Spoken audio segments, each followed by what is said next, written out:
Good morning, afternoon. It is the afternoon. It's been a day. Good afternoon. Thanks for joining us for your 1 p.m. news and weather update. I'm Baileigh Bockover. And I'm Dustin Staples. Well, before we dive into your weather, let's take a look at our top headlines.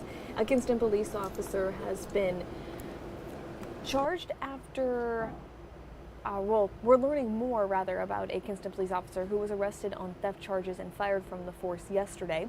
The North Carolina State Bureau of Investigation says it was asked in June by the Lenoir County District Attorney's Office to look into the suspected theft of money from a citizen by a Kinston police officer after a crash in May of last year. The SBI arrested DeQuante Jones yesterday. Warrants say Jones took $940 from Isaiah Johnson, who police say was speeding in a stolen car on Queen Street when he crashed into another car, killing 29-year-old Samad Williams. Johnson has pending charges for second-degree murder and possession of a stolen vehicle from that crash. On Wednesday, Jones was charged with theft from a person and altering, destroying, or stealing criminal evidence for the actions. His first court appearance is this morning. He was released from Lenoir County Magistrate's office under a $5,000 bond. And a coyote has been found in the Trent Woods area. Trent Woods police are warning residents about a coyote in the area. The animal is seen in the area of Highland Avenue and Canterbury Road. Police are advising people not to approach it if they see the coyote. Instead, they should contact the Trent Woods Police Department, and that number is on our website, WITN.com. Well, I don't know about you, Dustin, but I do want to take a look at what Highway 12 and Buxton Beach are looking like right now. I don't believe much has changed since the last time we saw. I feel like we're looking at the duplicate images, but no, there's a little bit of change, I would imagine, somewhere for some folks as well. But yeah, of course, Buxton and Avon, Rodanthe, along that Cape Hatteras, of course, going across that ferry there, it's probably not the best conditions right now, obviously, with that wind continuing to be about as we go towards today. So again, more overwash will most likely continue the rest of tonight, probably again into tomorrow as well. Start to see some of that again, get a bit of a break. Again, those winds come out of the north for about 10 to 25 miles an hour, so gusting to highs maybe 25 to 35. So once again, if you're trying to make some plans to head to the Outer Banks, just put a pin in it for now and maybe head over there on Sunday or maybe Monday next week.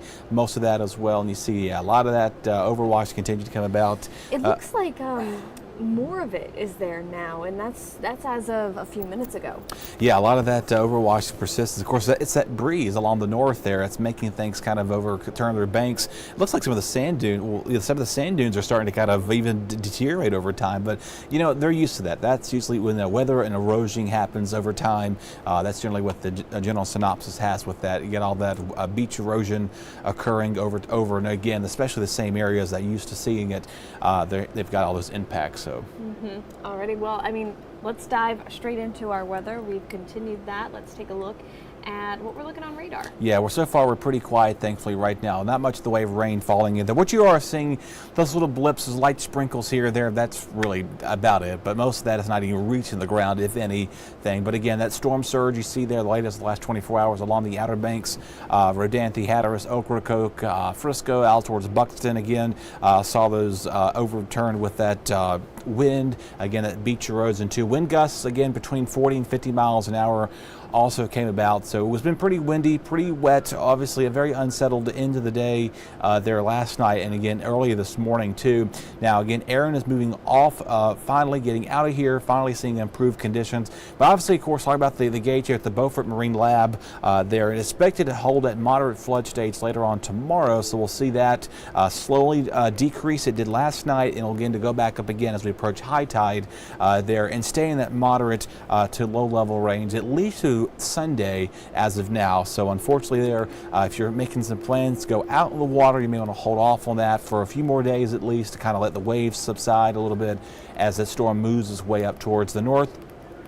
Forecast to become, again, Cat 2, then Category 1 as it makes its way out of our way up towards the Canadian coastline, and then it moves its way up towards Iceland and Greenland as well as Ireland. They're going to be dealing with wave surfs outside of the United Kingdom there. But for us, again, tropical storm warnings continue with gusty breezes holding at 15 to 30 miles an hour. That's kind of where we're holding with that. Sustained winds, though, 10 to 20 miles an hour. So overall, that north flow makes things feel somewhat comfortable out there.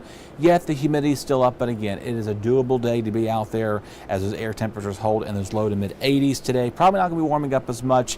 Now, if we see more sunshine later on this afternoon, we bump those temperatures to the mid 80s, and that's going to be about it. Now, again, your wave height forecast, you see there about 6 to 10 off, way offshore, but again, closer to the Outer Banks, we'll continue to see a little bit more overwash, continuing to about mid-sunrise tomorrow morning, and then eventually as high tide slowly exits, it'll begin to kind of quiet things down. Besides Aaron, as that is tracking out of our way, we've got 3 other areas we're watching there. A 40% chance along off the coast of Africa, 30% chance of this little formation. Again, it looks to be moving way out of our way, and then again, this 70% chance looks to be moving off our, not a concern either, more towards going towards Bermuda. So again, it's going to take another easterly component to the track and stay out of our way. A few showers possible, yes, but no expect to see washouts. We'll see a few more showers as we head in about towards tomorrow afternoon, and then again, or excuse me, tomorrow morning. By the time we get towards tomorrow afternoon, most of us start to see quiet conditions. Again, those winds out of the north at 10 to 20 miles an hour, gusting between 20 to 30 along the coastline all the way through midday tomorrow. So still seeing breezy conditions once again as that northeasterly flow holds steady, but most of the wind gusts will come under 10 miles as we head into Sunday and Monday. But overall, though, mid-80s here. Again, watch out for the high rip current risk. If you're heading out to the Watermelon Festival, ECU students are moving in for classes beginning Monday. A lot of schools go back Monday anyway, so maybe, I know, not the last, this is the last week they want to find out if they're going to go to the beach. Probably not. Maybe go to the mountains or somewhere else a little bit nicer. But you know what, though? I'm all for whatever you want to do. Low 80s for turn next week. The mountains. It might be a little bit too far, but, you have a good point. And we have Labor Day coming up just in another week, right? Yeah. So you'll have opportunities to head out to the beach. Instead, come out and say hi to us at the Winterville Watermelon Festival, because it's going to be beautiful weather out there, and we'd love to see it. Yeah, weather's going to be nice out there. The wind's not going to be too breezy, but still a light breeze, because last year it was warm. I remember last year it was still sticky and hot. It was very hot. Yeah. It was. Well, that's all the time we have for now. You can join us back here at 2 p.m. We'll have more news and weather updates for you. We'll see you soon.